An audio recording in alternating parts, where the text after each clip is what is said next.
Hola, buenas tardes a todos. Les habla Gloria Tofanelo. En el día de hoy vamos a empezar el módulo 3 de este curso, el cual se titula Datos especialmente protegidos y otras normativas.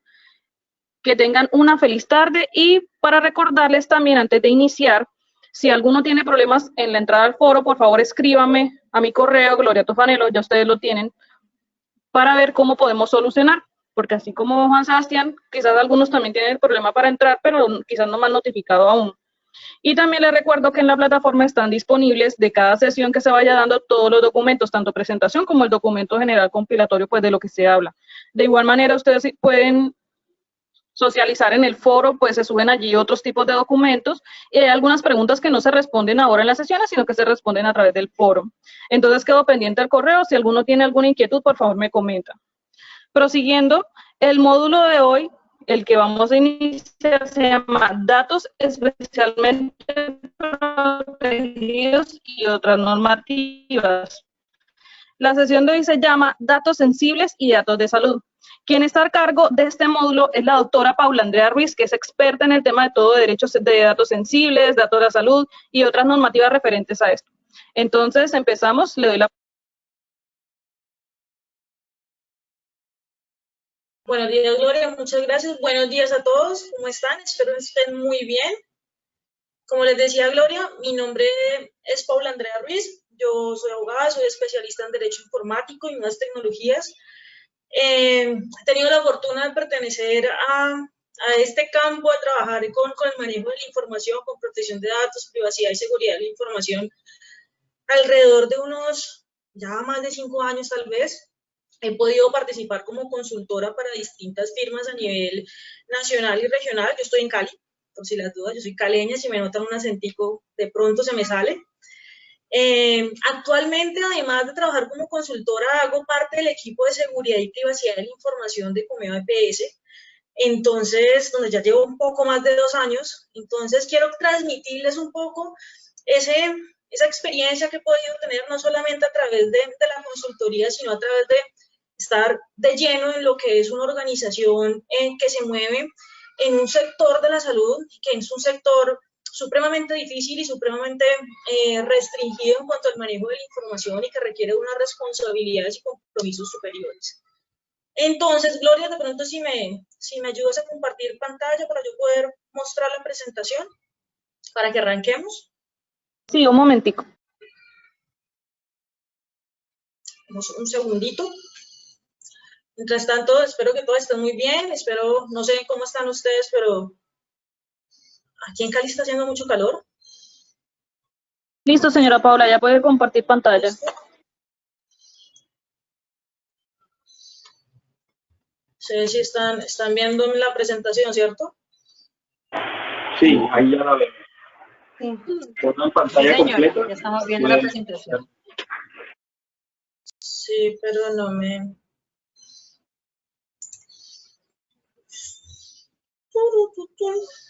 A ver. Ahí cogió. Esperen que mi computador está como lento. No sé, me cuentan si ahora sí la pueden ver o cuando ya la puedan ver. Listo, yo creo que ahí ya la están viendo. Sí. Ya ahí. Allí, pero parece que superpuesta el panel de Documenti, pero creo que ¿Cómo hago para contraerlo? ¿Pronto así ya? ¿Mejor? Ya, ahí se está viendo en pantalla completa. Listo, perfecto. Entonces, antes de que arranquemos y hablemos un poco sobre los datos sensibles y los datos de salud, quiero que leamos esta frase.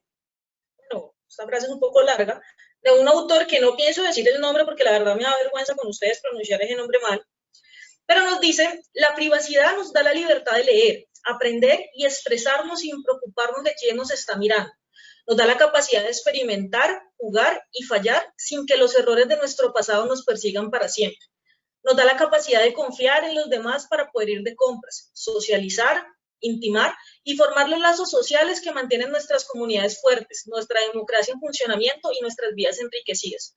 En resumen, sin privacidad no podemos funcionar adecuadamente como sociedad o como individuos. ¿Por qué traigo esta frase en este momento? Si ustedes están aquí es porque o tienen un rol de responsable como oficial de protección de datos, de privacidad, o hacen parte de equipos, o están en algún momento de control del manejo de la información, o simplemente les apasiona este tema.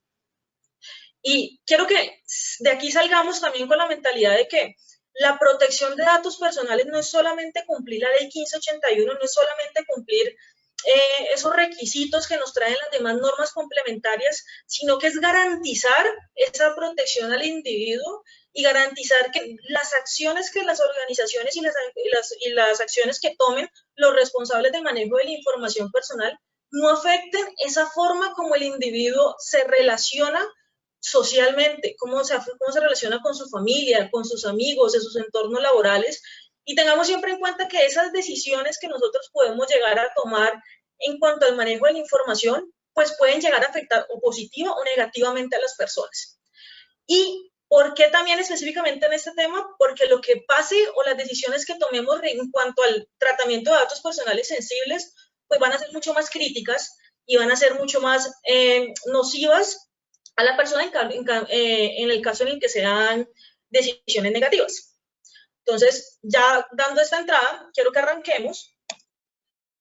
Van a ver que la presentación como tal no va a tener mucho contenido, van a ver unos flujos de información que es para que sigamos la línea de que estamos hablando. Quiero que entiendan que vamos a presentar un poco de conceptos, pero más que los conceptos, les voy a contar lo que me ha servido y lo que he podido aprender a través de ese choque en la práctica.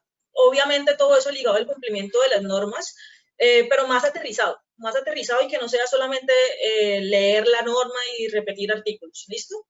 Entonces, para poder que arranquemos esto, tenemos que recordar que es un dato personal. Entonces, aquí, bueno, vamos a arrancar hablando de que es un dato personal sensible, vamos a irnos enfocando un poco en los datos biométricos, vamos a hablar un poquito sobre las prohibiciones y requerimientos para poder acceder a tratar datos personales, vamos a hablar sobre medidas legales y medidas técnicas y humanas y sobre todo procedimentales para poder usar adecuadamente y de forma segura los datos. Entonces, arranquemos. Bueno, les pido que si tienen algún comentario, tienen alguna duda, está el foro.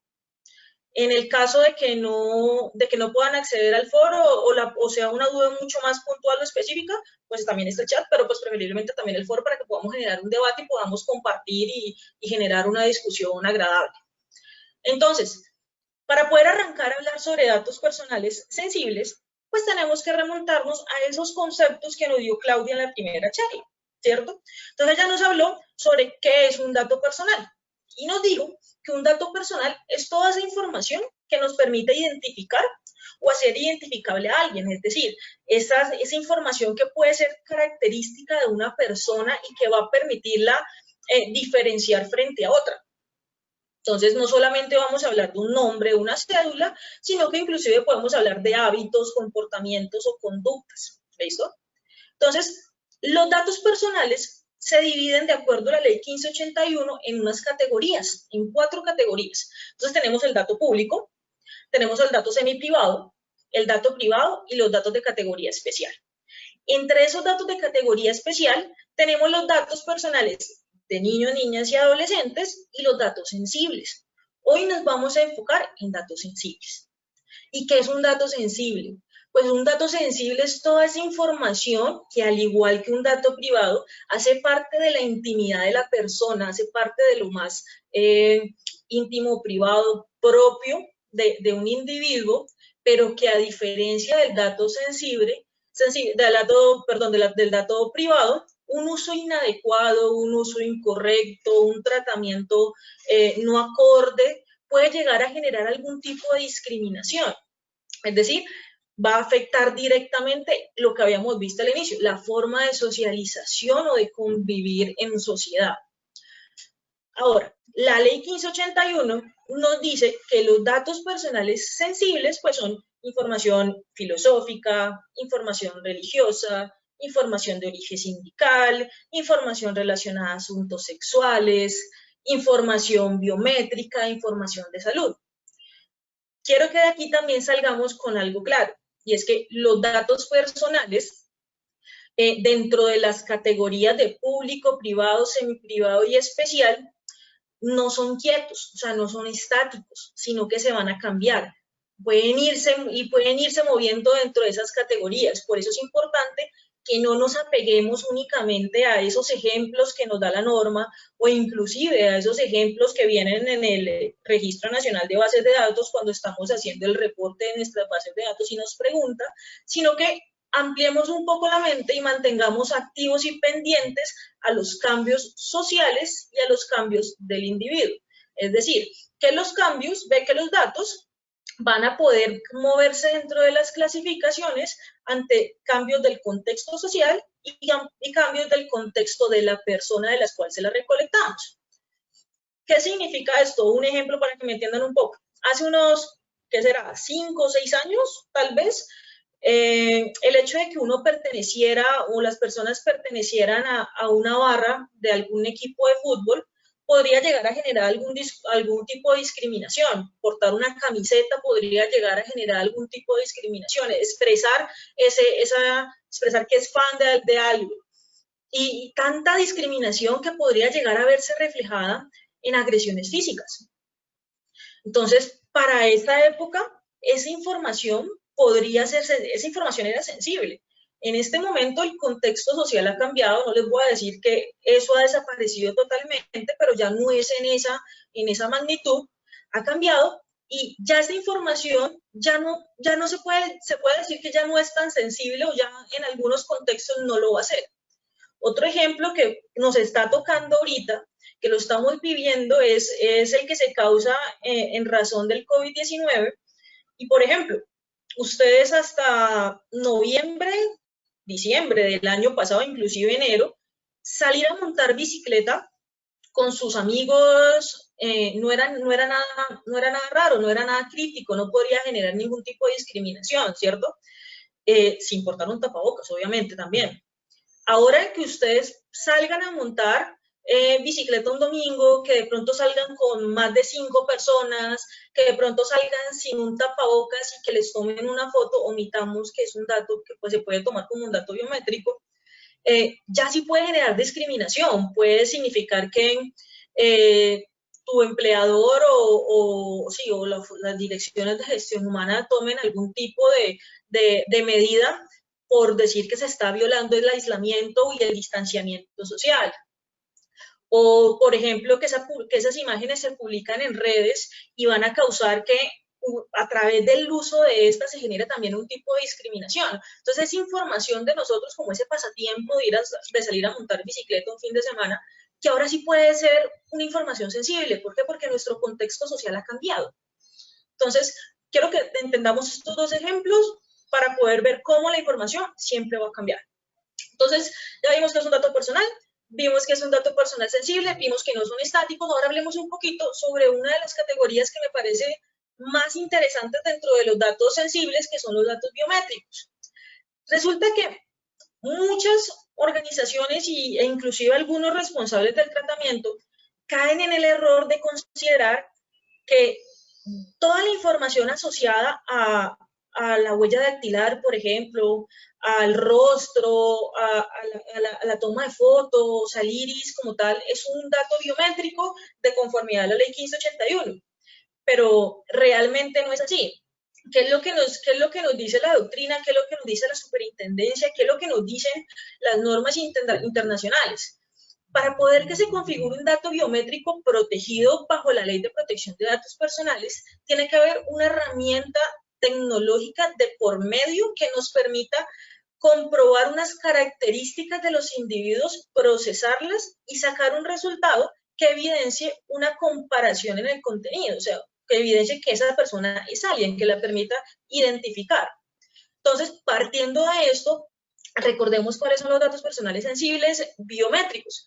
Entonces, tenemos la huella dactilar, que es una de las más conocidas aquí en Colombia, porque la utilizamos desde hacer un trámite en la notaría, de pronto enviar un giro, de pronto también algunas organizaciones utilizan la huella para poder ingresar a las instalaciones como un mecanismo de comprobación de identidad de sus colaboradores. también lo utilizamos en las notarías. Entonces la huella se ha vuelto, en los bancos, la huella se ha vuelto una herramienta de reconocimiento que aprovecha los datos biométricos para poder identificar correctamente a una persona que se utiliza en todos los medios. Otro de los datos biométricos que podemos ver es el reconocimiento facial, que es poder identificar las características del rostro, o sea, saber la distancia entre los ojos, la nariz, la boca, medir eso, identificar cómo son las formas, procesarlas y a través de confrontarla con otra, digamos, otra imagen de la persona, poder identificar si se trata de ella o no, o sea, hacerla reconocible. Tenemos el reconocimiento de iris y de retina. Este es tal vez uno de los más costosos porque las tecnologías que se requieren son más difíciles. Se basa en el uso de tecnologías de infrarrojos, sistemas infrarrojos, para poder hacer una lectura del iris y de la retina. Es uno de los más eficientes, lastimosamente de los más costosos. ¿Por qué? Porque estas dos, el iris y la retina, no son tan variables, no son tan cambiantes durante el tiempo. O sea, las personas, pues tendrías que tener un accidente grave para poder que estos cambien. Entonces es de los más eficientes para el reconocimiento, pero puede llegar a ser un poco más intrusivo y va a depender siempre de la voluntad de la persona para poder participar. Diferente a lo que puede ser, por ejemplo, el análisis de la geometría corporal, de las medidas corporales. Otro es el análisis vascular, que es el análisis de nuestras venas en la mano o en uno de los deditos, ver cómo funciona el torrente sanguíneo y el comportamiento y a través de eso identificarlo. La verdad, nunca lo he visto implementado. Otro es el reconocimiento de voz. Ese también está muy asociado en las actividades aquí en Colombia. El reconocimiento de la escritura. Este se basa también en cómo apoyamos tal vez nuestra... Volver a dar el rol de presentadora. Perfecto, gracias, Gloria. Ya se está viendo la pantalla. Excelente.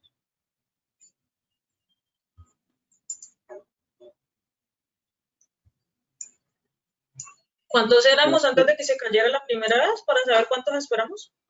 No sé, eran 30. No sé si en el chat haya quedado, a ver si... No, obviamente. Parecían 33 personas. El chat se reseteó, entonces no tenemos la pregunta ahí escrito. No sé si Adriana o Ángela era la otra persona. La puede de pronto hacer en vivo y ya estamos grabando, entonces para retomarla.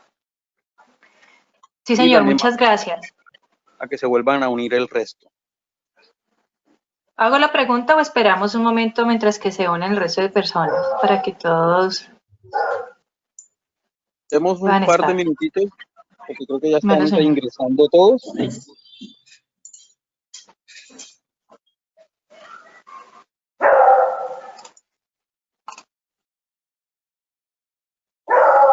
Ya vamos 25.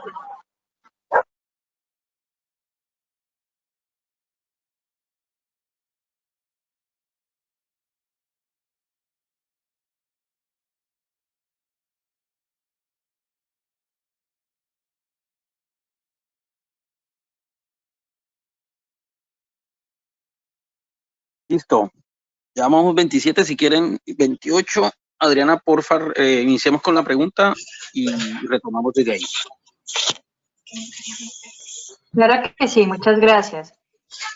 La pregunta que yo hacía era con base en lo siguiente.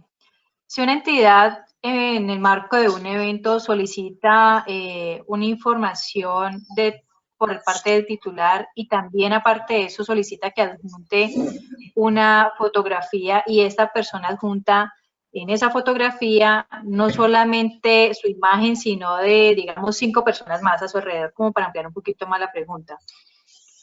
En la autorización que esa persona debe entregar para el manejo de sus datos personales, ¿cómo operaría la autorización cuando él adjunta una fotografía donde no solamente aparece él, sino que aparecen 5 personas más rodeándolo y que sus rostros son fácilmente identificables y asociables a una persona? Adriana, te doy respuesta con la forma más sencilla y que es como el deber ser. políticas internas de manejo de datos y recolección.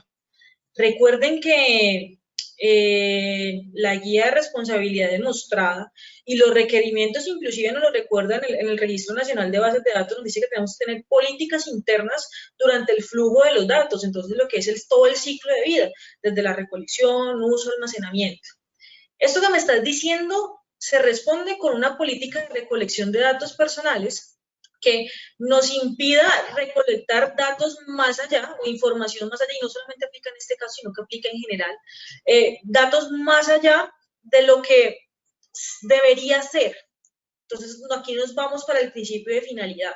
Yo no puedo estar recolectando información, inclusive para simplemente, digamos, que la vas a guardar y ya en un archivo físico, pero la estás recolectando y le estás pidiendo. Entonces, siempre tenemos que tener claro que no nos podemos pasar de la raya y no podemos pedir información ni recibir información de más, porque ya estaríamos llenándonos de información, vale, estoy repitiendo mucha información, pero estaríamos llenando de datos que no son necesarios para nuestras finalidades y que no va a servir para nuestros tratamientos. Principio de calidad, veracidad, en este caso más que todo el principio de calidad, porque no es útil para nosotros. Entonces, no sé si con esto te doy de respuesta. La idea es que no se recolecten datos más allá de lo necesario. Si tú no necesitas conocer la fotografía o obtener la fotografía de otras personas, no deberías permitir que esto accediera, esta información ingresara a la organización, sino únicamente la información pertinente. Entonces, ahí no habría lugar a una autorización. ¿Listo, Adriana? Sí, señora, muchas gracias. Me quedó muy claro, muy amable. Entonces, ¿seguimos? ¿Ya podemos seguir, Iván?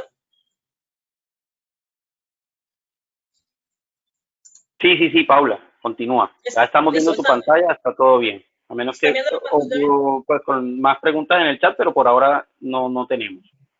Listo, perfecto. Las preguntas que vayan teniendo las van colocando en el chat o directamente en el foro y las vamos desarrollando o durante el proceso de esta charla o la vemos al final, bajamos un espacio para poder que abramos todos los micrófonos, inclusive podamos tener un debate chévere. Entonces, estamos hablando de los datos biométricos. Otro más es la geometría de la mano. U otro podría ser la escritura en el teclado. Creo que este último es el que menos se tiene en mente, pero es esa velocidad en la cual tecleamos, esos pulsos, los tiempos en los cuales pasamos de una letra a otra, eso también nos caracteriza. Por eso es que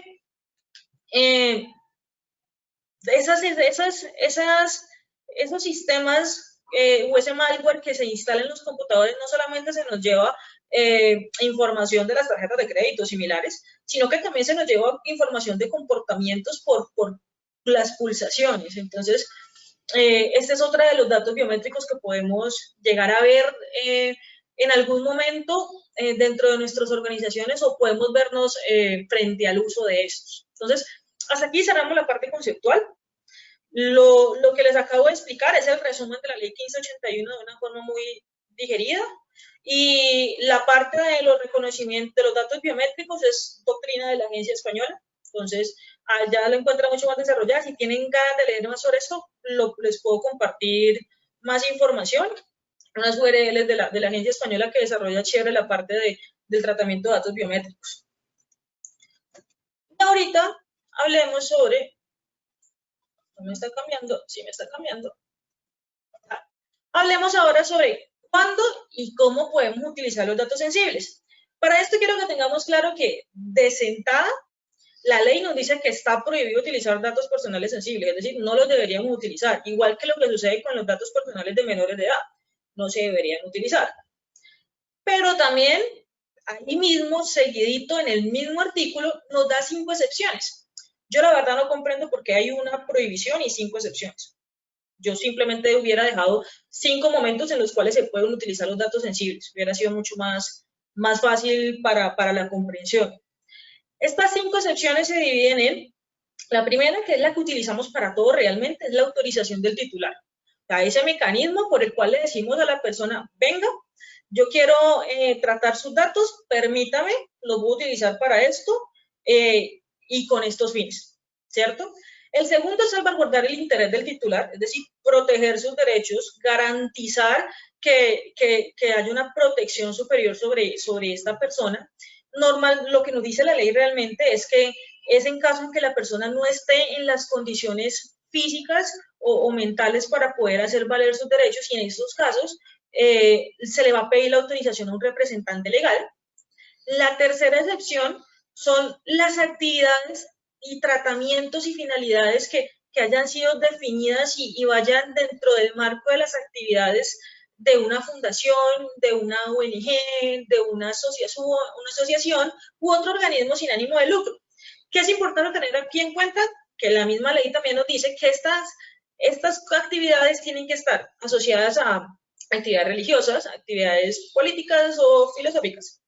Y que para esto también se requiere que sean de las personas que hacen que son miembros de esas fundaciones o que tienen algún tipo de relación con ellas. Es decir, no, la excepción para el dato personal sensible bajo esta base legal no es ir y tomar, no es ser una fundación y empezar a recolectar datos personales a diestra y siniestra, sino recolectarlas dentro de su propio núcleo, dentro de sus propios personas interesadas. ¿Listo? La cuarta excepción es que los datos sean necesarios para el reconocimiento, ejercicio, defensa o derecho defensa de un derecho en un proceso judicial.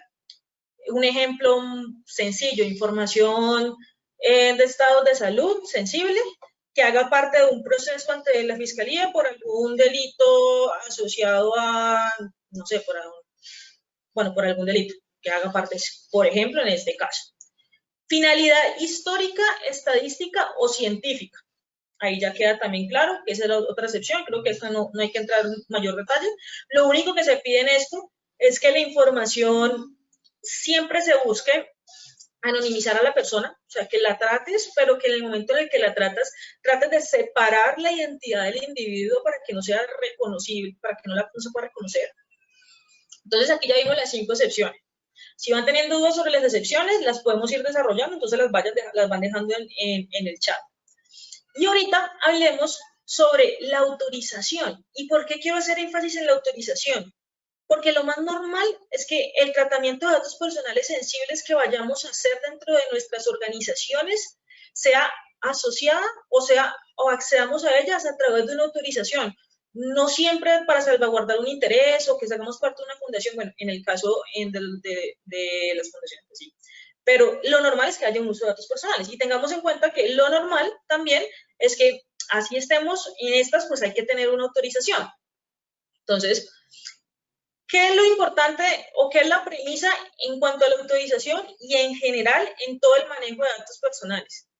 Es lo mismo que cualquier otro tipo de datos. O sea, no hay ninguna característica que sea diferente a estos. Hay características que son superiores, o sea, tiene unas connotaciones especiales, unos requerimientos más, pero el tratamiento y todo el ciclo de vida se maneja igual. No hay nada menos frente al manejo de los otros datos. ¿Listo? Entonces, ya ustedes vieron previamente cuáles son los requerimientos para poder acceder a los datos. Creo que también hablaron sobre las autorizaciones.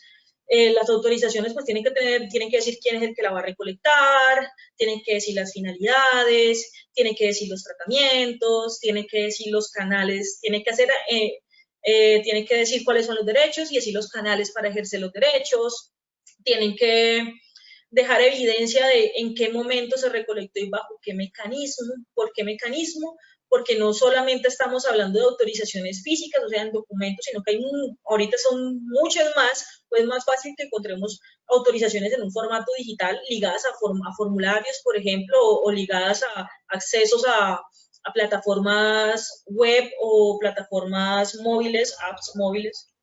¿Listo? Pero además de esas características generales que tiene una autorización para el tratamiento de otros datos, pues de otras categorías de datos, las de datos personales se llaman autorización especial. ¿Y por qué? Porque debe informar detalladamente y claramente cuáles son los datos personales sensibles que se van a tratar. Entonces, yo no puedo decir voy a recolectar sus datos, no. Voy a recolectar sus datos personales sensibles asociados a comportamientos asuntos filosóficos, sexuales, anunciar cuáles son esos datos.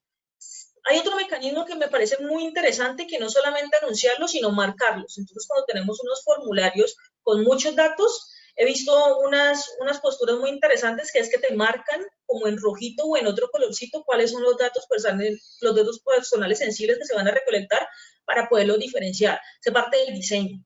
¿Listo? También tiene que decir las finalidades claras. Un error que se ve mucho en las organizaciones y en los responsables como tal es crear, y en otras categorías, es crear finalidades muy generales. Entonces, gestionar sus datos con fines comerciales. Pero es que a mí no me dice nada, porque es que yo soy una persona que está afuera y para mí fines comerciales no es lo mismo que para usted. Entonces, yo voy a pensar que fines comerciales es una cosa, pero usted me va a aplicar un perfilamiento, me va a enviar correos, me va a llamar al celular, va a compartir mi información con aliados comerciales, va a hacer miles de cosas. Pero como yo no tengo ese conocimiento suyo interno de su organización que sabe que son fines comerciales, yo pensaría que solamente me va a enviar correos electrónicos, pero no que me va a hacer todo un tratamiento profundo. Entonces las finalidades deben ser un poco más claras. Y en este caso de los datos personales sensibles, como estamos hablando ya de datos personales sensibles, pues tenemos que ser más claros en esas finalidades, es decir, ¿para qué lo estamos pidiendo? ¿Para qué la vamos a usar? ¿Listo? Informar al titular que no está obligado a entregarlas, es otro de los requerimientos estructurales de las autorizaciones, y este tiene que tener ligado siempre un plan B. ¿A qué me refiero con un plan B? Recordemos que, como dice ahí, como dice en la norma, ninguna persona está obligada a entregar datos personales sensibles. Nadie está obligado a hacerlo. Y en este caso, cuando la finalidad no va ligada a algo que es la persona haya, digamos, contratado, por ejemplo, para no ponerlos como a enredar. Si yo soy una empresa de medicina prepagada, ¿cierto?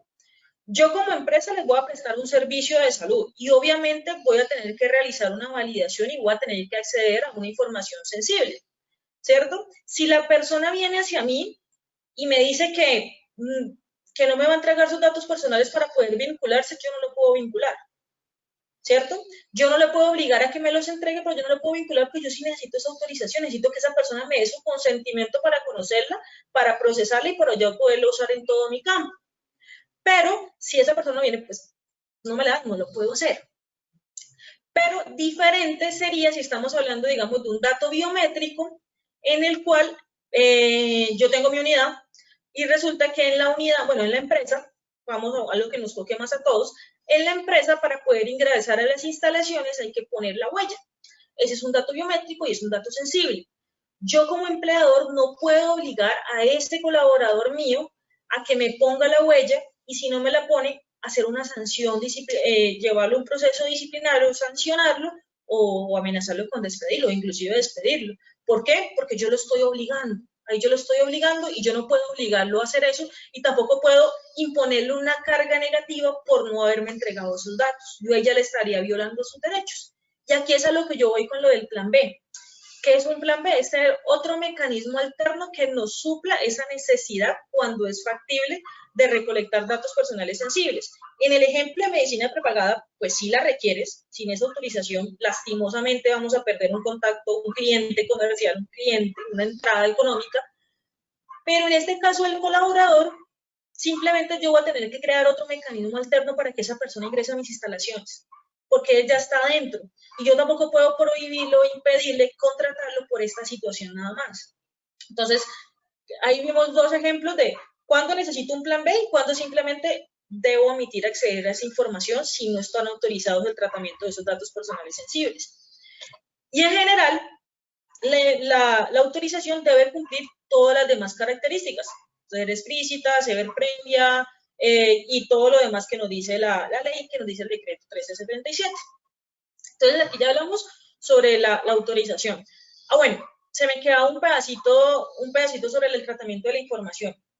Resulta que en algunos casos vamos a poder acceder a información sensible e inclusive otros tipos de datos sin una autorización de por medio, siempre por hacer valer otro derecho que puede tener una connotación similar, puede estar en el mismo rango o puede ser superior. Les voy a dar otro ejemplo en el caso del sector salud. Yo por lo menos trabajo en una EPS, como les dije al inicio, y nosotros recolectamos los datos personales de nuestros afiliados a través de todo el ciclo de vida de ellos como afiliados de nosotros, pero el punto de partida es el formulario único de afiliación. Resulta que ese formulario único de afiliación tiene una casillita pequeñita que no se puede modificar ese formulario, que es del ministerio, bueno, de la Superintendencia de Salud, que nos dice que autoriza el tratamiento de sus datos personales de acuerdo a la ley 1581 y nada más. Pero esa entrada nos va a poder ayudarnos, ese formulario es la entrada a poder conocer datos sensibles, que por asuntos de auditoría, por asuntos de calidad, vamos a tener que conocer por parte de nuestros prestadores de servicios de salud. ¿Qué pasa? Que nosotros no lo podemos modificar, y como ese es el momento y nuestro procedimiento no nos permite crear otro mecanismo alterno por las regulaciones, cambiar ese formato o hacer otros mecanismos, entonces, ¿qué hacemos? Bajo esa premisa, accedemos a esos datos únicamente para la prestación del servicio de salud, pero que sí garantizamos la transparencia. ¿Cómo así la transparencia? Le informamos a la persona que esos datos que se vayan a conocer los vamos a utilizar para garantizar ese derecho superior, que es el derecho a la salud, nada más. Y no le vamos a aplicar fines comerciales, no le vamos a compartir con terceros, no vamos a hacer nada más, solamente vamos a garantizar esos derechos. Entonces, en esos otros datos que podemos llegar a conocer para otros fines, los tenemos que autorizar por un mecanismo alterno. Pero estos datos que están aquí bajo esta premisa, que son inclusive también sensibles, solamente es para garantizar ese derecho. Entonces, quiero que también nos llevemos esta situación, porque posiblemente nos veamos dentro de la organización involucrados en esta situación. De hecho, lo estamos viviendo ahorita con lo del COVID. Hay algunos datos que tendremos que acceder a ellos, unos con autorización, otros sin autorización. Entonces, quiero que entiendan que se lleven estas dos situaciones, que esta última que les digo no está planteado tan claro en la norma, pero que se puede hacer únicamente si es para proteger un derecho fundamental, para garantizar la protección del individuo. Si tienen alguna duda hasta aquí, me lo van dejando entonces en los comentarios. Y por ahora, pasemos al siguiente. Ahorita hablemos sobre...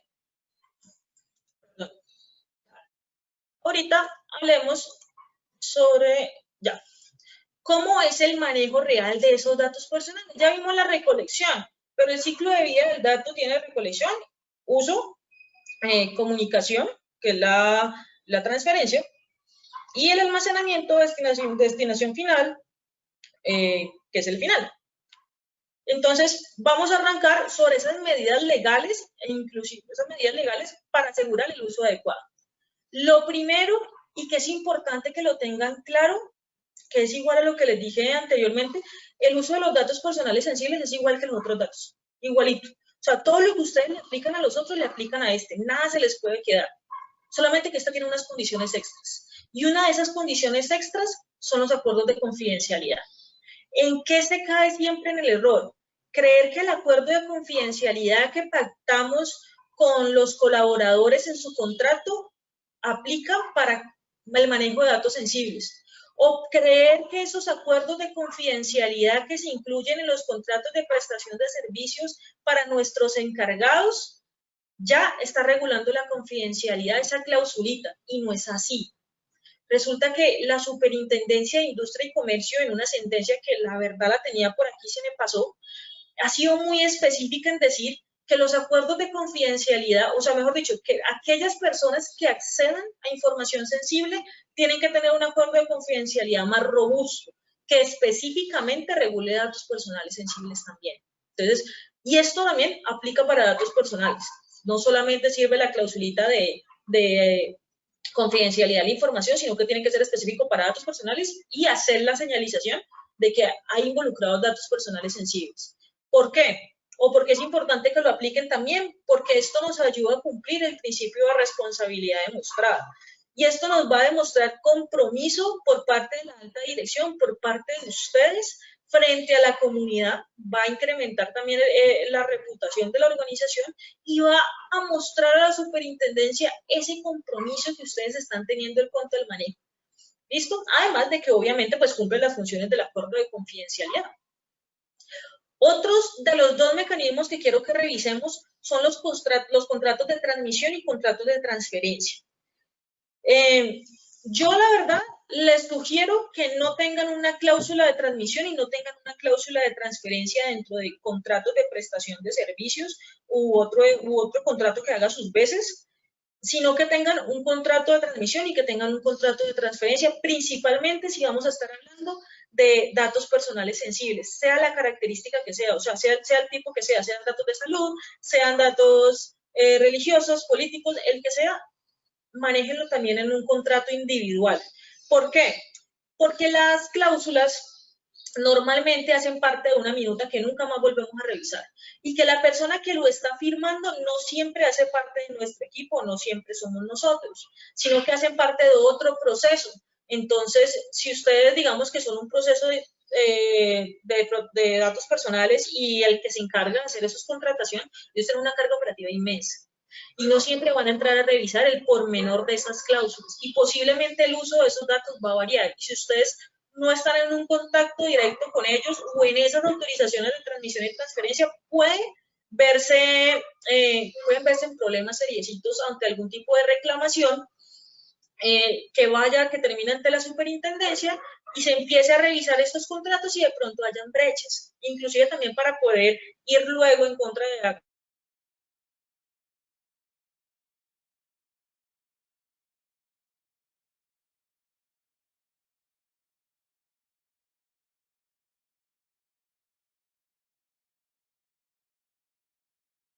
No se escucha. Paula, te perdimos.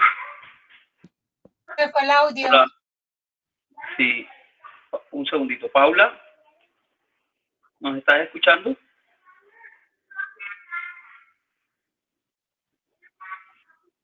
¿Qué le habrá pasado? Un segundito, a ver.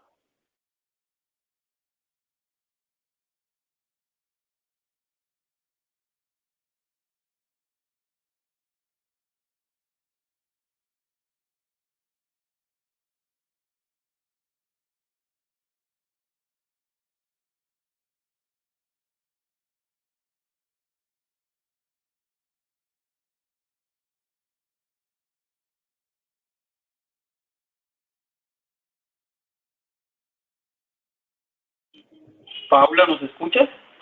Hola.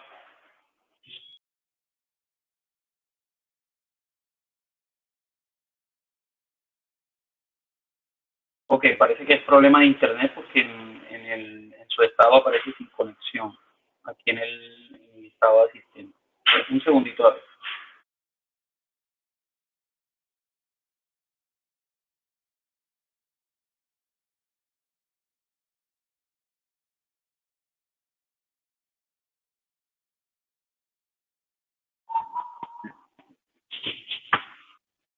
Parece que tiene algún inconveniente. Estamos esperando a ver si se retorna. Vamos a un par de preguntas de Jennifer y Carolina que podemos ir leyendo aquí en el chat. Están para todos. Jennifer Vázquez pregunta: ¿las entidades financieras utilizan la huella para autenticar a sus clientes? ¿Esta finalidad estaría dentro de algunas de las excepciones? Es un tema bastante interesante porque básicamente tiene un gran componente en lo que tiene que ver con obligaciones del sector financiero por normativas propias del sector, ¿no? En las circulares de la Superintendencia Financiera se ha hablado mucho del tema de conocimiento de clientes, una obligación de las entidades financieras. Y además, como se trata de procesos donde el tema es muy relevante y muy sensible, el proceso de autenticación del usuario, este procedimiento se tiene que hacer básicamente a través de un mecanismo que otorgue certeza y seguridad, ¿vale? Y garantía en ese proceso. Y hoy por hoy se ha definido que una de las formas donde se tiene pues mayor certeza es a través de la validación de las huellas dactilares contra la base de datos de la Registraduría Nacional del Estado Civil, la RENEC. ¿Listo? Entonces, por eso, normalmente cuando ustedes ven ese tipo de procedimientos de autenticación fuerte o donde necesitemos una validación de identidad completamente certera, se utilizan estos procedimientos y esto estará cobijado por estas normas. En particular, el decreto 019 del año 2012, que fue una ley de simplificación y racionalización de trámites, creó los mecanismos de autenticación y validación contra estas bases de datos de la registraduría. ¿Listo? Y en este caso se está regulando este acceso a esta información por ese mecanismo y aplicarían algunas de las reglas específicas relacionadas con este régimen de protección de datos del sector financiero, las de la 1266 de 2008. Yo hace un par de semanas, la primera semana de nuestro curso, subí la información relacionada con esta resolución en el caso de Banco de Bogotá por parte de la Superintendencia de Industria y Comercio, que les quiero recomendar a todos se puedan leer, está allí en el foro, y es una resolución donde se habla muy particularmente de este tema de cuándo se tocan los regímenes generales de protección de datos y el régimen sectorial de habeas data financiera. Es supremamente clave que lo puedan revisar y puedan entenderlo esto, porque en ese caso puntual, esta autenticación y este proceso de validación de esa identidad estaría tomándose por este mecanismo.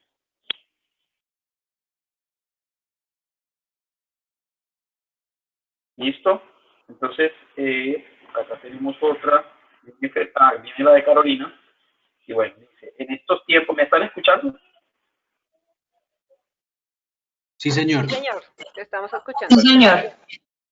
Perfecto. Carolina Londoño nos pregunta, en estos tiempos en los que está cambiando la forma de trabajo, ¿es posible que las entidades les soliciten a sus empleados los correos electrónicos y números de celular personales para enviar códigos, para gestionar cambio de contraseña o encuestas, para preguntar qué elementos de trabajo requieren, solo con la firma del contrato y no con una autorización explícita?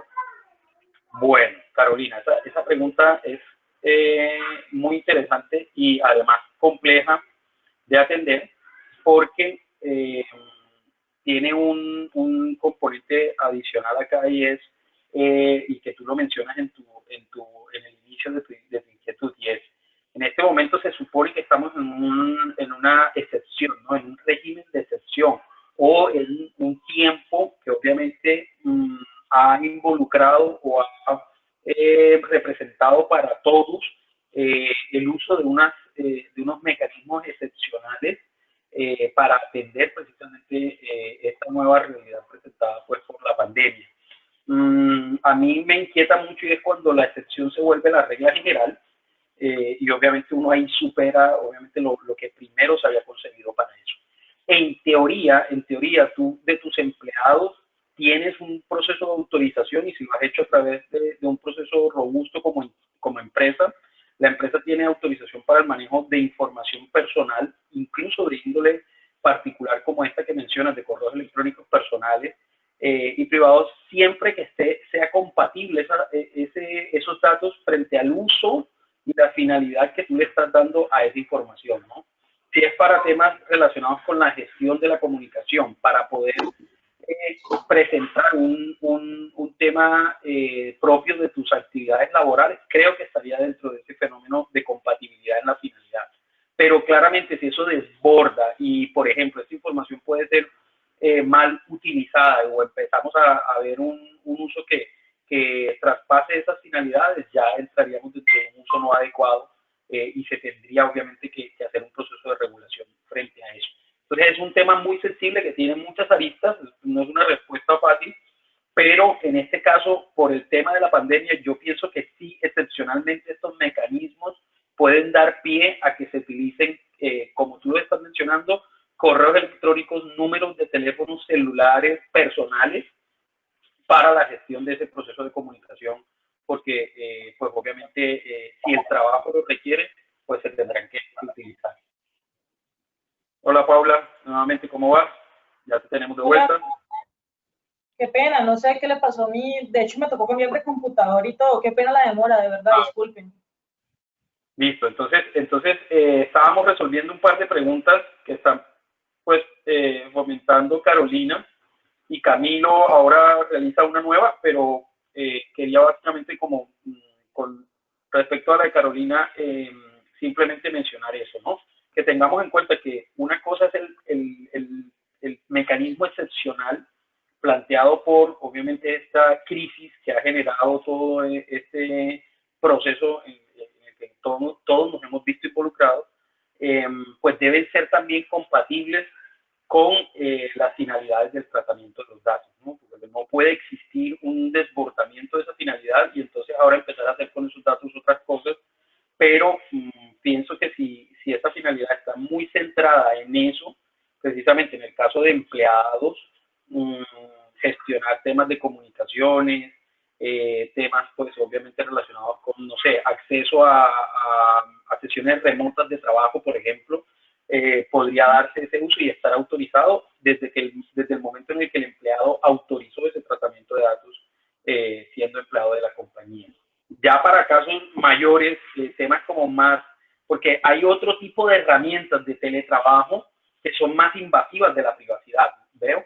Entonces, hay herramientas de trabajo que incluso, por ejemplo, graban la pantalla del celular, ¿no? O tu pantalla de tu equipo. Y eso obviamente representa una mayor invasión a temas de privacidad, porque casi que tú solamente podrías ver las herramientas de la empresa y no hacer un uso personal de esas herramientas de trabajo que son puestas a tu disposición por el empleador. Pero pues pienso que además en el caso puntual de esto que estamos mencionando, de temas relacionados con las actividades laborales y la privacidad, vamos a tener la sesión 3 de este módulo, es decir, el día jueves, donde se van a ver esos aspectos laborales. Así es, así es, así es. Igual, haciendo un complemento, no escuché lastimosamente la pregunta, pero tengamos en cuenta que las políticas de seguridad de la información internas que hagan parte o que del alcance, hagan estén del alcance de nuestros colaboradores, algunas, lo que decía Iván, ya vienen reguladas por la autorización para el manejo de datos personales de colaboradores, lo podemos ver ahorita más a profundidad, pero no nos exime de informar o de que siempre haya una transparencia en el manejo. Algunas políticas ya son mucho más no abiertas, porque hacen parte de las políticas de seguridad informática o de ciberseguridad, pero entonces aquí esto también se subsana a través de la formación adecuada de nuestros colaboradores. Más adelante vamos a hablar un poquito sobre la formación. Ok. Entonces, solo para finalizar ahí a Paula, entonces hay una pregunta de Camilo pendiente, la de Camilo está pendiente, y hay otra también en el chat. Yo solo estoy con Camilo. Una de solo organizadores de Juan Camilo, exactamente. Hay una de Camilo y otra de Juan Camilo. Entonces, puedes continuar y las vamos abordando. Yo la de Camilo nomás, entonces la vemos ahorita al final, ¿les parece? Entonces, ¿en qué parte quedaron? Qué pena, de verdad disculpen, ¿en qué parte quedaron escuchando? En la parte de que tú decías de los contratos de transferencia y transmisión, que era importante no incluirlos en las cláusulas. Desde por allá se quedaron, o sea que no escucharon lo de finalidades, reclamos e incidentes. No, señora. Uf, por Dios, pero sí estaba súper motivada con esa parte. Bueno, entonces, es importante que tengamos los contratos individuales y no cláusulas, ¿listo? Y que estos tengan una estructura. Si ustedes ven, en materia del contrato de transmisión, hay una estructura que ya, unos requerimientos que ya vienen en el decreto 1377 y contenido en el 1074 del 2015, que ya nos dice como unos componentes que debe tener. Pero lo importante es garantizar que efectivamente ellos se cumplen. Entonces, hoy les traigo 4 pedacitos que es fundamental que lo tengan y que nos va a ayudar mucho como a evitar problemas para demostrar la responsabilidad. Entonces, primero, que se diga claramente los tratamientos que se van a autorizar, ¿cierto? Que se diga claramente para qué y qué se puede hacer con ellos, entonces las finalidades. Entonces, si yo tengo, por ejemplo, en el caso de un contrato de transmisión, un encargado para el tratamiento de datos personales, yo tengo que decirle qué puede hacer y por qué medio puede hacer y que eso quede consignado para evitar que esta persona se pase del límite. ¿Por qué? Porque normalmente para poder cumplir un contrato de prestación de servicios, digámoslo de alguna manera, el objetivo es, digamos, comercial, ¿cierto? Y para eso yo voy a hacer un perfilamiento. Entonces, yo ya no le estoy diciendo las características o los límites que esto puede tener. Entonces, es importante que yo diga los tratamientos específicos para saber hasta dónde se puede mover y las finalidades que debe alcanzar. Y esto de quedar consignado. La brecha con las cláusulas es que como son minutas y como ya son formateadas y como ya vienen metidas en los contratos, pues no siempre entramos a organizarlas para que efectivamente diga esto. Otra parte que no le puse aquí es que diga sobre qué información se está tratando, es decir, el nombre de la base de datos y que también diga qué tipos de datos están ahí adentro y sobre qué personas hacen parte. Entonces, por ejemplo, yo tengo la base de datos que es base de datos clientes asuntos religiosos. Esa es la que voy a compartir. ¿Sobre qué hace parte? No, pues hace referencia a mayores de edad que están reconocidos dentro de mi organización con este nombre, ¿cierto? Uy, espera un momento, yo prendo la luz, qué pena.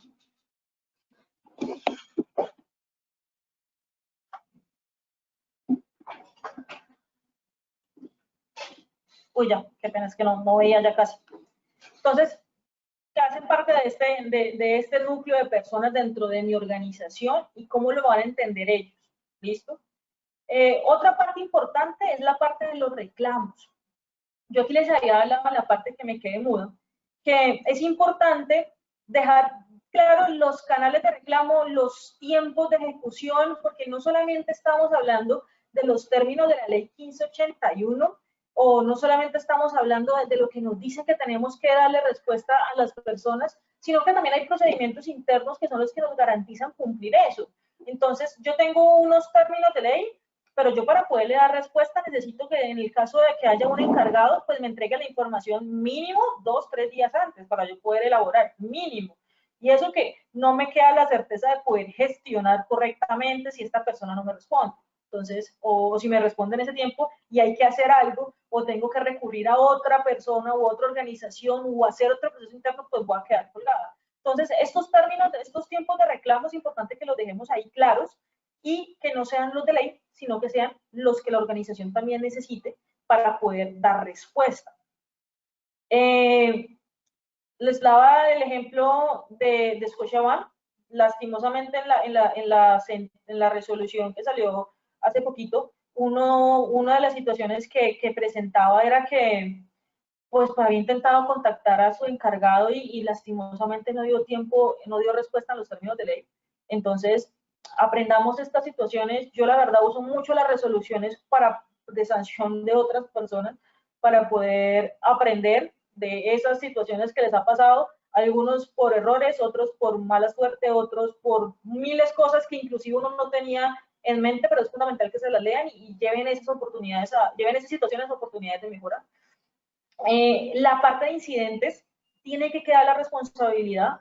A veces omitimos esto y nos quedamos solamente en la ley 1581 y esta parte de incidentes viene en la guía de responsabilidad demostrada, pero no viene fuerte en la ley o en el decreto 1377 y lo omitimos, pero resulta que es fundamental. ¿Por qué?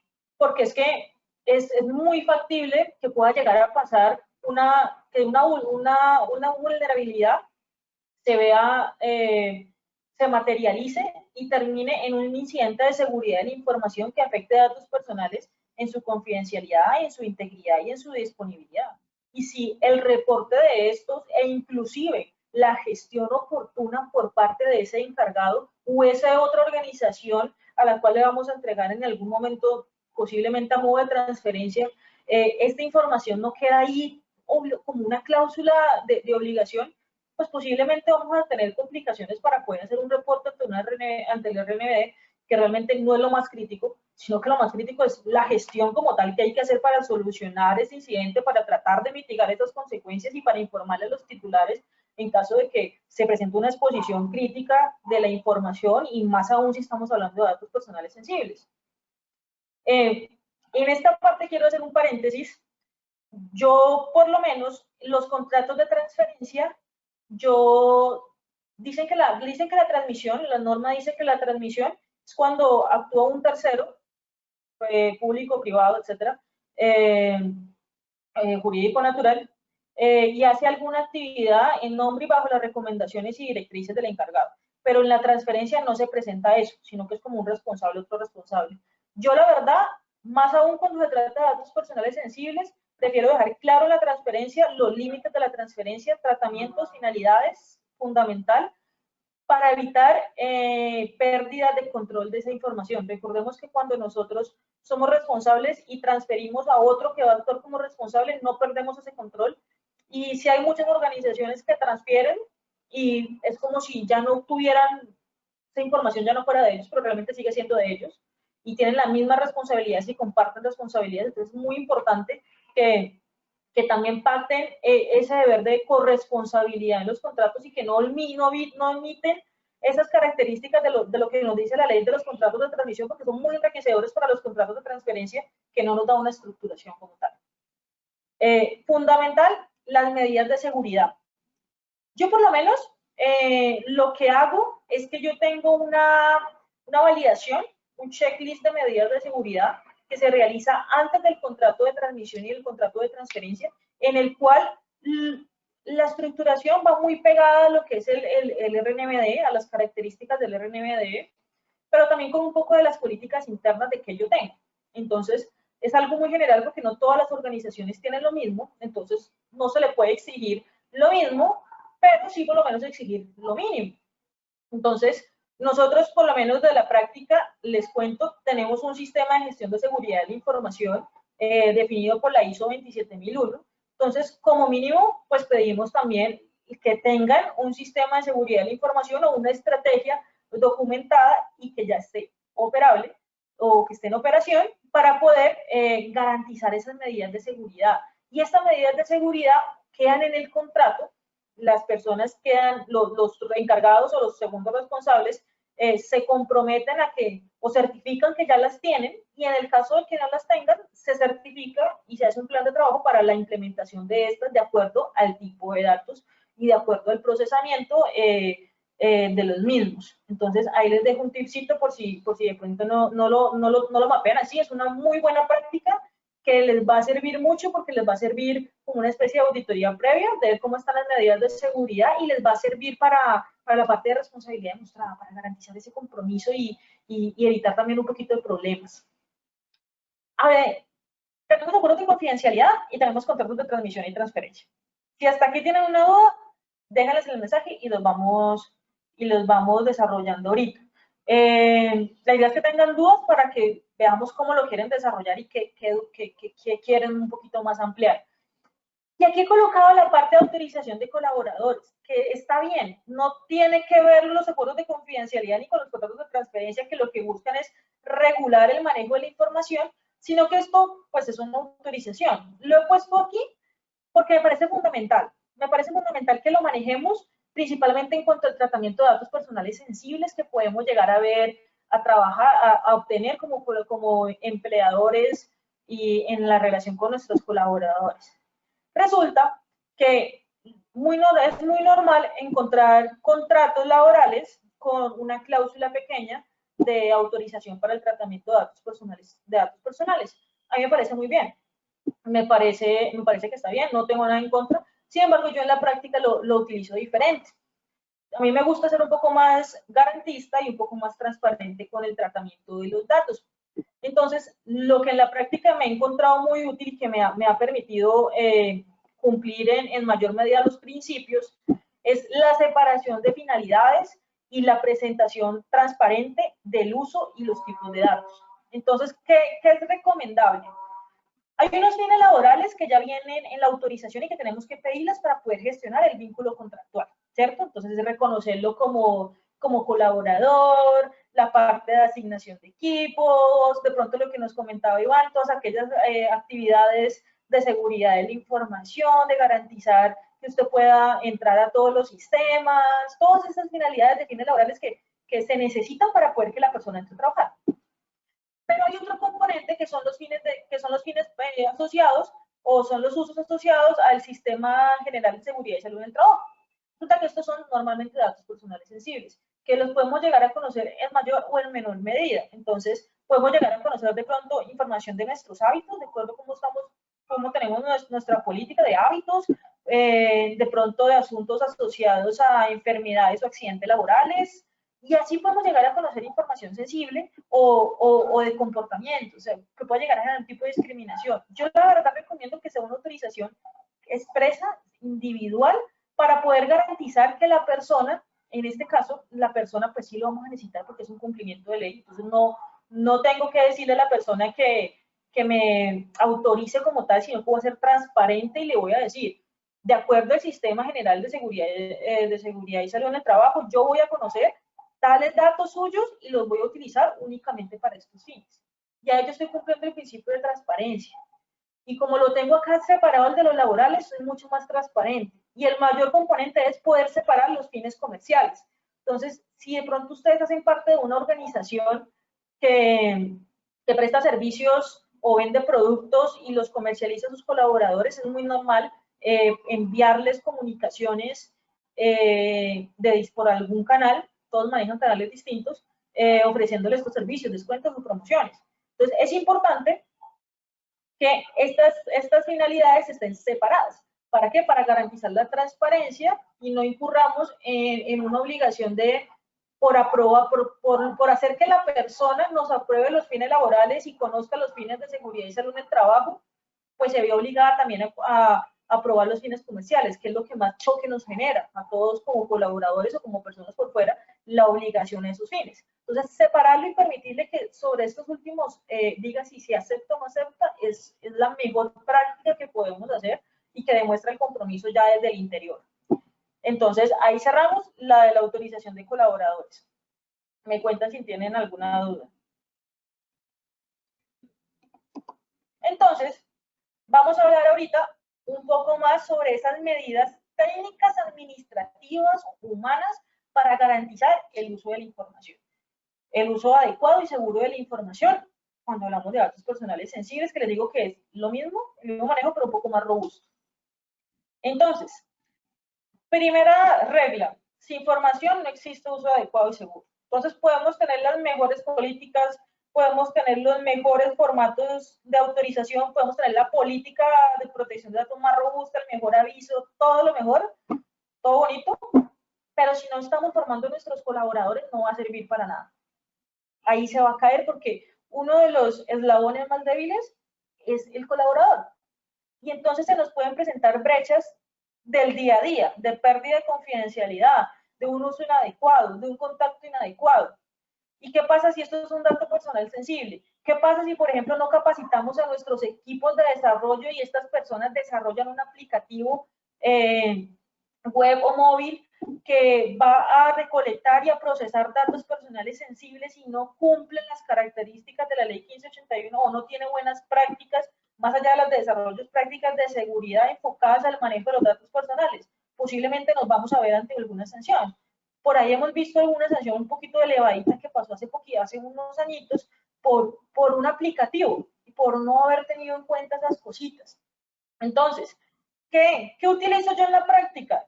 Yo no utilizo un programa de formación, yo utilizo un programa de concienciación, porque soy de las que cree que la formación es adquirir habilidades, pero para el manejo de la información personal, más que habilidades, se requiere conciencia y compromiso con eso.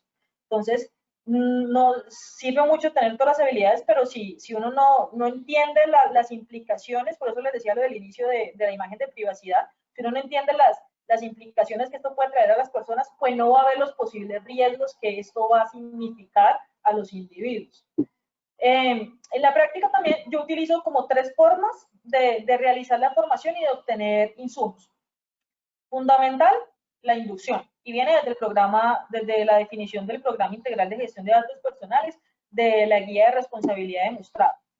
Todo colaborador que ingrese siempre tiene que pasar por un proceso de formación en protección de datos personales, que sepa quién es la persona o las personas que se encargan de manejar los datos personales, que tengan un contacto cercano para que puedan aclarar dudas, porque el factor humano es fundamental en este aspecto, que sepan cuál es la política, que sean capaces de indicar cómo las personas pueden ejercer sus derechos, que sepan cómo es el manejo interno, cómo esas políticas, todo muy general, pero que sepan dónde está. Una siguiente formación es por rol, es decir, lo que les daba el ejemplo de desarrollo. La formación de un equipo de desarrollo no es la misma formación que va a requerir la parte jurídica, o no va a ser la misma formación que va a requerir la parte comercial, o no va a ser la misma formación que va a requerir aquellas personas que nos atienden las quejas, o así. Entonces tenemos que siempre definir componentes de formación diferenciales para el rol, el proceso que está tratando y el tipo de información que está tratando. Porque el manejo de la información, como les digo, sensible, es lo mismo que los demás, pero es más grueso, es más robusto, tiene mayores características y mayores requerimientos. Y la segunda es por riesgos. Resulta que hay un componente muy agradable que es la identificación de riesgos asociados al manejo de la información. Estas brechas en el manejo de la información que vamos recogiendo, digamos, a nivel operacional, son las que nos permiten identificar esas brechas de formación de nuestros colaboradores. Brechas tan sencillas como que tú tengas un Excel con información sensible y la compartas por correo electrónico a una lista de distribución donde solamente una persona es la que realmente la va a operar, pero la otra son los compañeros de área, la líder, la coordinadora, el coordinador, ¿cierto? Pero solamente una persona de ellos es lo que realmente la va a operar. ¿Para qué le estamos compartiendo la información a todos? Eso es un riesgo ya asociado al uso de la información, de seguridad asociado al uso de la información personal, que puede hacer que se pierda la confidencialidad en algún momento. Entonces, ahí ya tenemos un componente de formación. ¿Cómo vamos a entregar esta información a las personas y cómo garantizamos que solamente las personas que tienen derecho puedan acceder a ella? Entonces, como ustedes pueden ir viendo, la parte de riesgos es fundamental que se maneje, no solamente por la parte de pues, toda la gestión de riesgos, sino el componente de formación. Y esto nos va a permitir definir el uso seguro, que va ligado a toda la estrategia de seguridad de la información, que la pueden tener ustedes a cargo, la pueden tener a cargo del proceso, de acuerdo a cómo estén sus estructuras organizacionales, pero también el uso adecuado, que eso es lo que más se nos olvida. O sea, nos llenamos de tener políticas, de tener autorizaciones, de tener una estrategia de seguridad de la información, un montón de políticas de criptografía, de cifrado y de muchas cosas, pero no tenemos reglas para el uso adecuado de la información, como por ejemplo, enviar correos sin copia oculta. ¿Eso se puede cuando estamos enviando información sensible? Pues no, porque ya estás poniendo información de pronto a un listado de personas, o inclusive estás poniendo el correo electrónico. Entonces, enfoquémonos también más en el uso adecuado. Bajemos a que no solamente basta con tener una política de protección de datos personales. Si ustedes ven, la 1581 dice que se tienen que tener políticas, y lo que dice el decreto 1377, se tienen que tener políticas para el uso de la información. Pero pensamos que esto hace únicamente referencia a la política de protección de datos personales. Es un error que aún caemos en eso. Y no, también son las políticas internas, son esas políticas que nos va a permitir el cumplimiento de esa política que hemos expuesto a las personas. Y esto se basa en lineamientos específicos o el nombre que ustedes les quieran llamar. Yo por lo menos utilizo lineamientos para atender derechos, lineamientos para crear autorizaciones, lineamientos para la recolección, lineamientos de contacto con las personas para evitar una pérdida de seguridad, para poder validar que la persona que me está buscando realmente es esa persona. Políticas de seguridad de la información también, que la ISO 27000 es excelente para esto. Y esto, aquí se me tapó, y esto también es importante, que no solamente se quede en documentos, sino que lo aterricemos a través de formación y a través de la documentación en los procesos. ¿Por qué? Porque yo puedo tener, vuelvo a un ejemplo que es como mi día a día. Yo puedo tener un proceso asociado a la salud y que se encarga de manejar información y información de afiliados y etcétera. Pero si yo no les digo exactamente cuáles son sus finalidades, posiblemente por el día a día, por toda la información y todas las actividades que tienen, se pueden llegar a omitir. Y eso nos puede pasar a todos en las organizaciones y es normal porque todos estamos muy llenos de cosas y con muchas actividades. Entonces es importante ir a los procesos, formarlos y además entregarles las responsabilidades puntuales frente al tipo de información que están manejando. Bajar esa información, bajar esas políticas. Medidas de seguridad. Como les decía, la ISO 27000 es lo mejor. Todo el sistema de seguridad de la información, toda esa familia nos da unas herramientas enormes. Todo lo que las herramientas tecnológicas que ustedes quieran comprar, implementar, sirven muchísimo para evitar brechas en la seguridad de la información, pero otro de los mayores riesgos es el día a día. Por ejemplo, las actividades cotidianas. Si ustedes tienen carpetas compartidas, lo mismo que les daba el ejemplo, carpetas compartidas, uso de memorias USB, cosas tan sencillas, compartir información en pasillos, uso de WhatsApp que en este momento no se puede controlar, uso de tantos elementos o uso inclusive de impresiones, bueno, ahorita no porque estamos en pandemia, pero impresiones que quedan expuestas físicamente sobre los escritorios y que nos confiamos tanto en todas esas políticas o esas estructuras tecnológicas y podemos llegar a omitir las actividades del día a día. Bueno, esto es como lo que les quería contar hoy. Hoy hablamos sobre datos personales sensibles. Primer resumen, ¿qué es un dato sensible? Llevarnos que los datos no son estáticos dentro de las clasificaciones. Llevarnos también que el manejo de los datos personales sensibles es igual a otros datos, solamente que más robusto. La formación es fundamental, bajar las políticas es fundamental.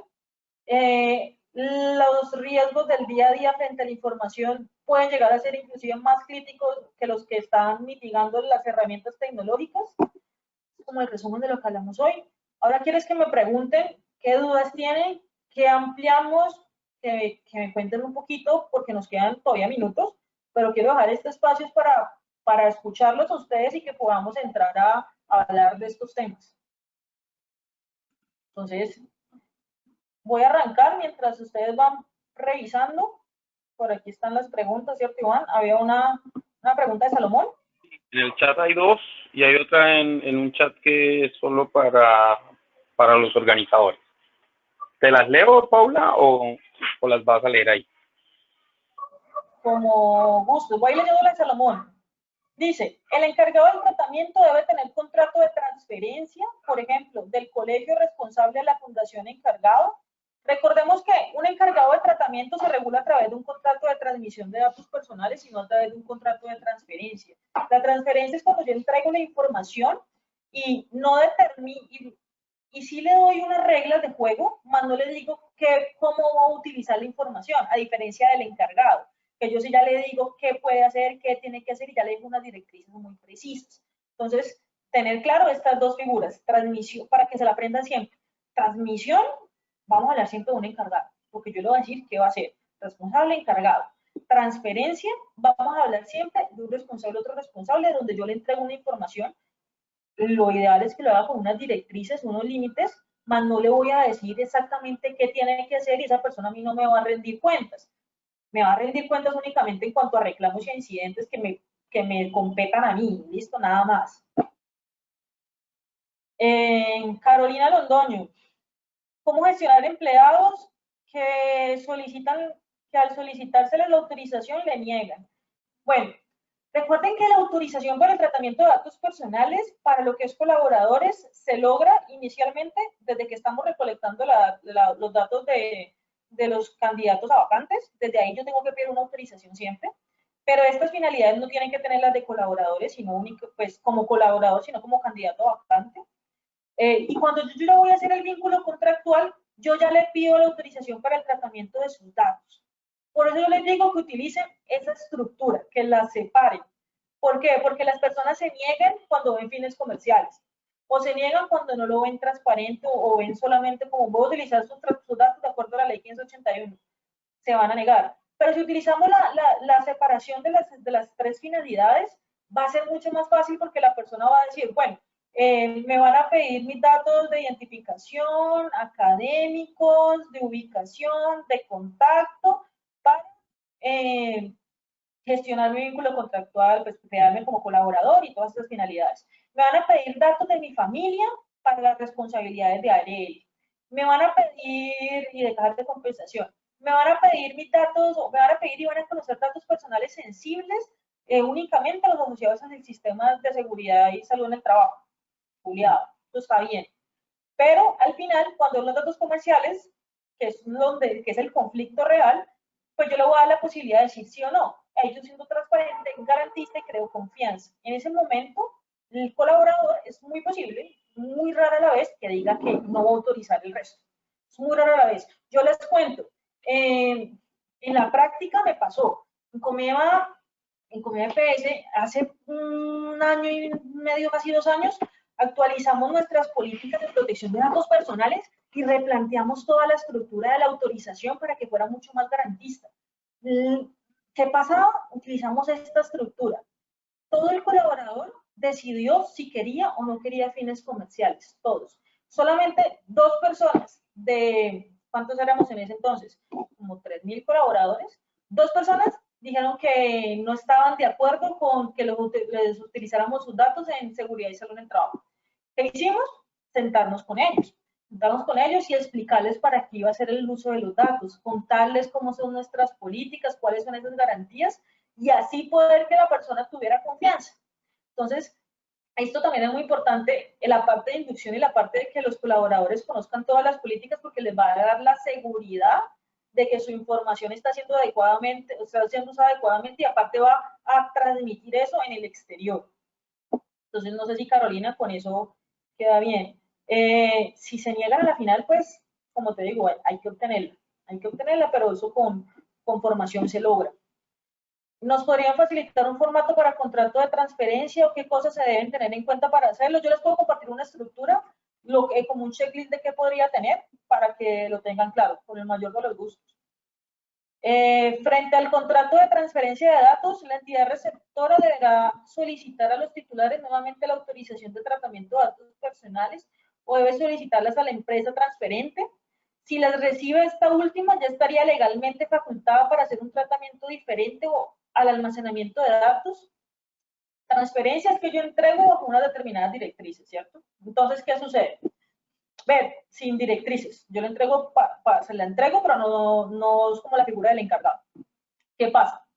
Yo le entrego a título de transferencia, pero esa información que yo le entregué tiene que estar primero, tenemos que validar que si las personas que están involucradas ahí nos hayan autorizado para transmitir esos datos. Entonces, desde la autorización tiene que venir que el titular autoriza la transmisión y o transferencia de datos personales a, preferiblemente, si usted ya tiene un listado de otros responsables a los cuales va a compartir, dígalo, que es fundamental. La situación de poder decir aliados comerciales, que es lo que más se utiliza, puede ser muy pertinente en algunos casos, porque nos deja un poco más generales, pero tienen que garantizar que efectivamente sea un aliado comercial, no simplemente buscar a una persona extra o a otro. Cuando ya han revisado ese componente, que por favor les pido, traten de decirlo quién es, si no, pues manejo más general, pero un poco más claro hacia la persona. Lo segundo es revisen las finalidades autorizadas. Entonces, yo le paso a ese segundo responsable, le paso la información para 5 finalidades, ¿cierto? Pero resulta que el segundo responsable la quiere usar para 6. De esas 6, 5 son las que yo le autoricé y otra no. Esa finalidad no la podría utilizar. Esto solamente es para las mismas finalidades que a mí ya me utilizaron, nada más para eso. Ahora, consejo.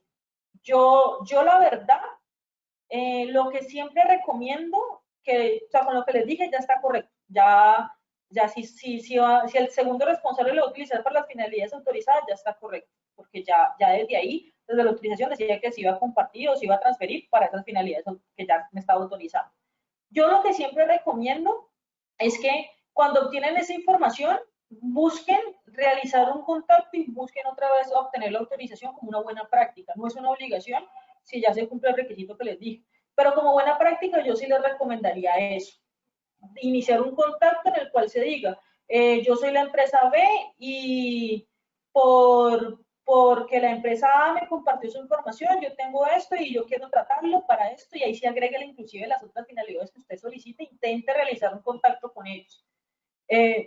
¿Para qué? Para evitar esas quejas de las personas, porque las quejas de las personas a nivel operativo se vuelven muy tediosas, se vuelve mucho trámite interno, e inclusive puede llegar a reclamaciones de la superintendencia por no haber sido, porque la persona no considere que eso sea así lo correcto, y tengamos que vernos en la necesidad de empezar a responder y cargarnos de otras actividades. Yo sé que la solicitud de autorización puede ser económicamente difícil o operacionalmente difícil, pero si se puede lograr, es una muy buena práctica. Más aún si se trata de datos sensibles. No sé si tienen más dudas.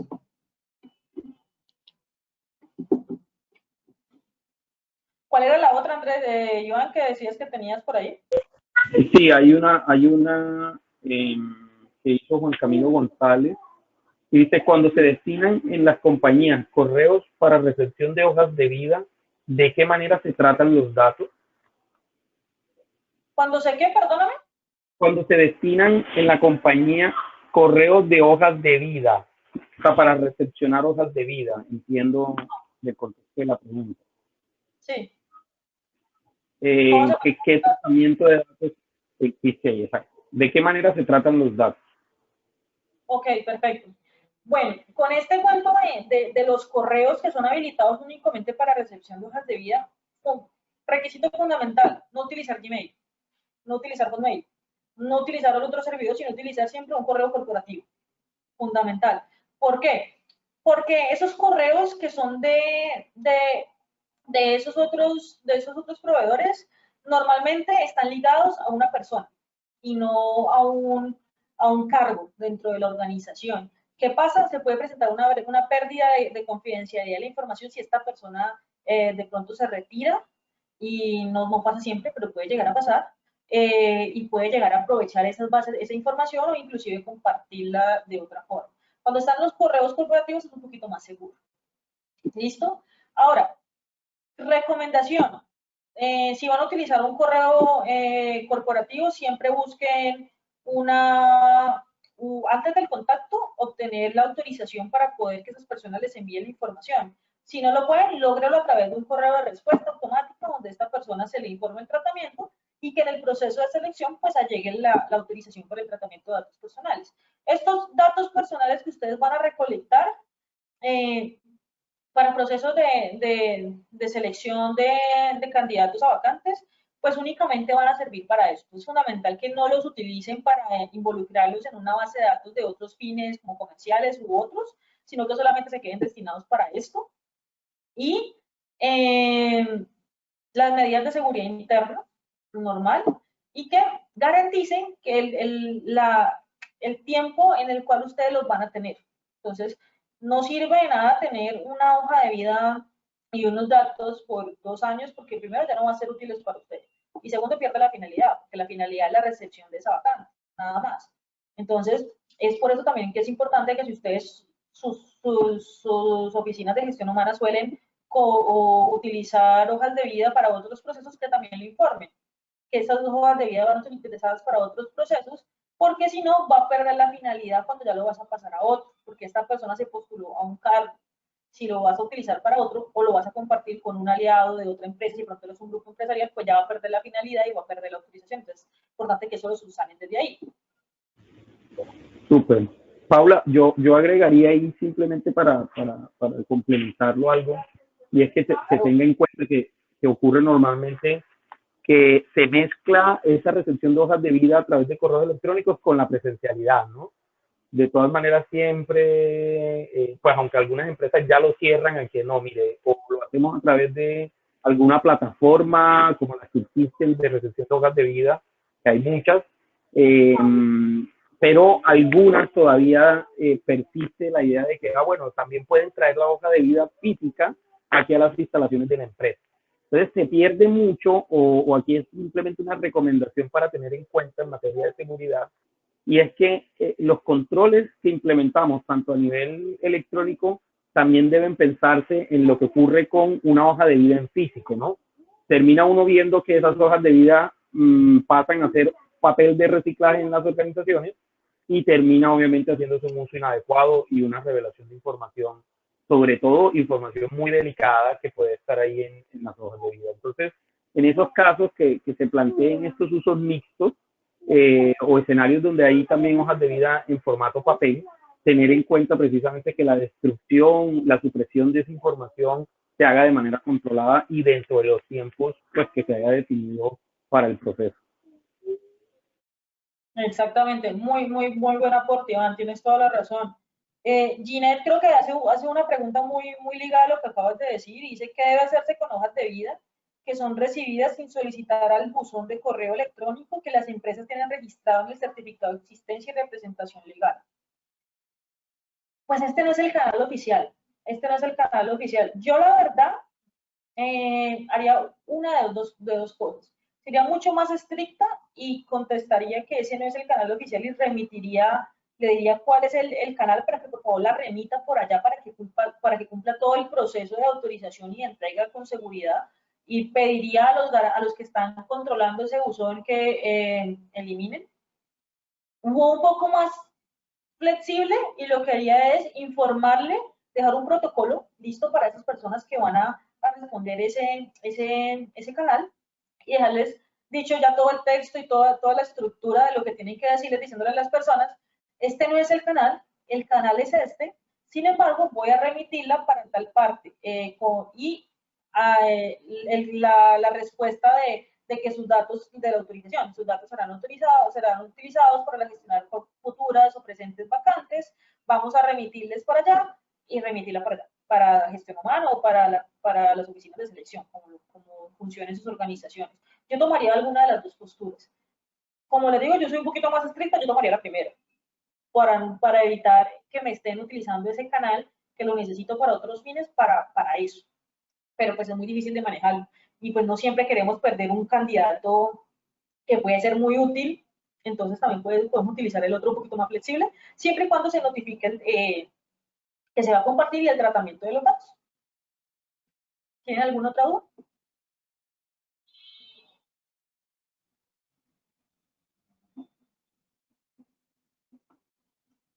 Hay una allí, Paula, del señor Jaime Guerra, anterior a esta última que mencionaste. ¿Esa ya se había tratado? Dice, la que dice, en entidades del Estado, ¿por qué persisten datos sensibles de contratistas en plataformas como SECOP? ¿Qué se podría los sistemas de contratación en el Estado? Ok, en entidades del Estado, ¿por qué persisten datos sensibles de contratistas en plataformas como SECOP? ¿Qué podría estructurar los sistemas de contratación en el Estado? Bueno, recordemos que la contratación estatal pues, se guía también mucho por esta plataforma y estas deben tener los canales de autorización para el manejo de los datos a nivel estatal y no solamente a nivel de una organización, porque es muy posible que estos datos estén migrando de entidades estatales. Sería la misma situación de autorización y de manejo de datos personales, sino que ya que las hojas cargan ahí tener la autorización podría irla pidiendo a las otras entidades que hagan parte, pues a las entidades estatales. Pero sería lo mismo, pero desde ahí que es el punto de recolección. En el manejo de los datos sensibles de contratistas específicamente, me gustaría saber cuáles son los tipos de datos sensibles que están manejando y para cuál es el fin. Yo tuve la posibilidad de revisar un poquito la parte del SECOP cuando estaba asesorando un ministerio, pero no entré a ese detalle. Entonces ahí sí, si me cuentas un poquito más, lo revisamos.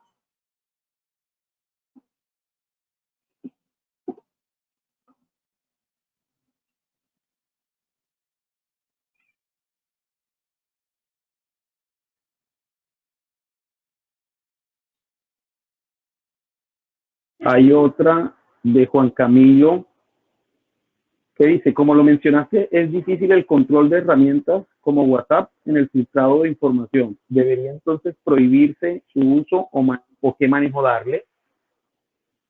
¿Cómo, Iván? ¿Puedes repetir cómo dijiste qué? Un segundito. Pues dice, puedes copiar la pregunta. Es difícil el control de herramientas como WhatsApp en el filtrado de información. ¿Debería entonces prohibirse su uso o qué manejo debe darle una empresa? Ya, listo. Esta parte va muy asociada al apetito del riesgo de la organización.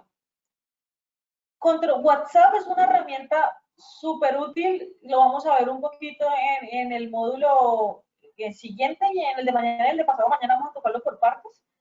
WhatsApp es una herramienta muy útil, realmente la necesitamos, nos facilita absolutamente la gestión. Si podemos tener WhatsApp a nivel corporativo, bueno, daría un poquito más de garantías, pero es complejo porque eso significaría que tendríamos que tener para todos nuestros colaboradores celulares corporativos o equipos corporativos y eso es una carga económica realmente alta. Pero nos sirve. Entonces tenemos que determinar cuáles son las condiciones de obligación, cuáles son las posibilidades de flujo de información que se va a compartir a través de WhatsApp, qué información, si vamos a manejar datos sensibles o son para el uso de procesos en datos sensibles, yo lo trataría de restringir, pero es muy difícil, es primero culturalmente difícil y segundo operacionalmente difícil porque realmente sirve. Entonces es algo que ya tu organización tendría que entrar a evaluar si prefieren prohibirlo o prefieren asumir estos riesgos con unos controles, como puede ser la formación, como puede ser, por ejemplo, tener herramientas de cifrado en los equipos, en los dispositivos, pero necesitaríamos dispositivos corporativos, u otras herramientas tecnológicas que nos permitiera evitar esta filtración de información. Pero actualmente, pues es muy fácil compartir una foto, compartir una captura, compartir un texto por WhatsApp.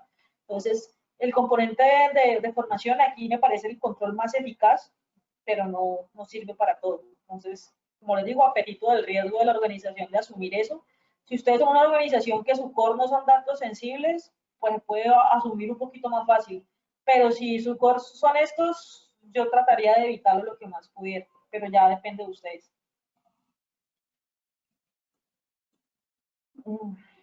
Creo que ahí leí todos. ¿Tienen otra? No veo más, no veo más. No, por el momento esas fueron todas. Paula. Si tienes más, si se acuerdan más tarde, además, mientras están tomando su cafecito, están durmiendo, está el foro, ahí las pueden dejar y las revisamos si quieren mañana. Y, Qué pena, Iván. Sí, Camilo. Hice una consulta relacionada con el tema de las aplicaciones para el seguimiento del teletrabajo. Ok, sí. Que de hecho, como veníamos allí en un orden, la pasamos y después no la vimos. Dame un segundo, Camilo. Acá está. Dicen, en época de pandemia es válido que las organizaciones implementen de manera unilateral aplicativos de seguimiento de actividades para los equipos personales a razón de realizar seguimientos al teletrabajo. ¿Podría afectar la privacidad de los funcionarios? ¿Este escenario es válido si los equipos son corporativos? Esa pregunta es supremamente relevante. El uso de herramientas, no solamente en época de pandemia, sino en general, herramientas de monitoreo para comportamientos, hábitos, cumplimiento de horarios y demás, en equipos o dispositivos personales no se puede, salvo que la persona pues, realmente lo autorice y yo veo muy difícil que uno quiera prestar su celular para tener estas aplicaciones. Entonces, por ahí no va. En los equipos corporativos sí se puede, porque son tus equipos corporativos. Entonces, tú ya tienes tus políticas y tus políticas involucran tener estas herramientas. Ahora, involucrarlas o tenerlas no significa que porque es corporativo los puedes implementar y ya. No, tiene que haber transparencia. Es decir, tú tienes que comunicar a las personas que esto se va a hacer.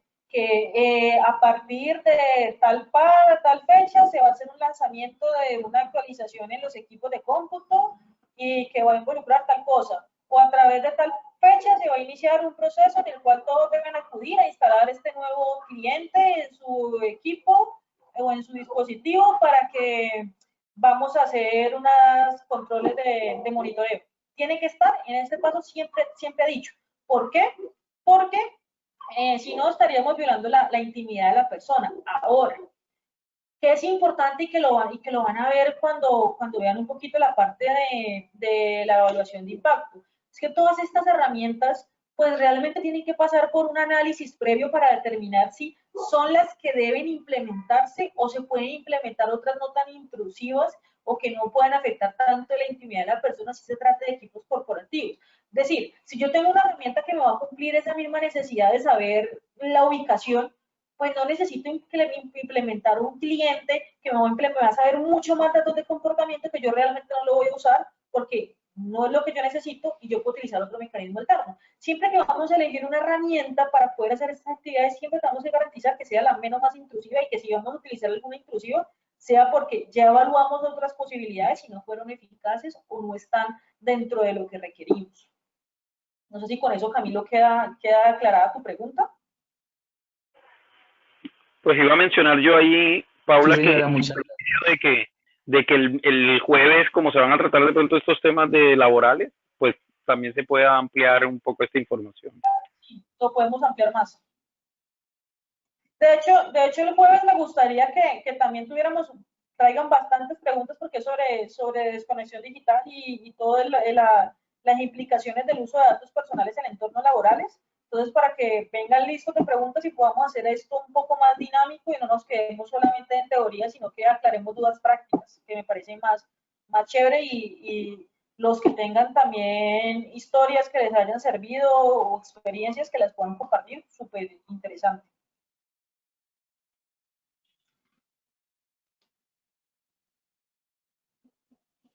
¿Listo, Iván? Listo, perfecto. Yo creo que entonces con eso podemos concluir nuestra sesión del día de hoy, dándole a todos nuevamente gracias por su participación, su tiempo, el espacio y vamos a abrir en el foro el debate pues para esta unidad, para que ir llevando como la secuencia que venimos en este módulo tercero y por ahí entonces estaremos compartiendo, Paula, también la información que mencionabas, creo que un par de sentencias y algo de información sobre el tema de transferencias internacionales, entonces para compartirlo por allá. Le había pedido a Gloria que nos comuniquemos, pues podemos ver los usuarios que ya están en el foro con aquellos que de pronto por X o Y no han podido entrar, si han tenido inconvenientes técnicos, para pues agregarlos dentro del foro y que podamos, pues que puedan participar. Entonces, les estaremos comunicando, entonces les agradecemos mucho y bueno, muy buena noche para todos. Muchas gracias a ustedes. Gracias, buenas noches. Buenas noches, muchas gracias. Muchas gracias. Hasta luego, gracias. Luego. Gracias.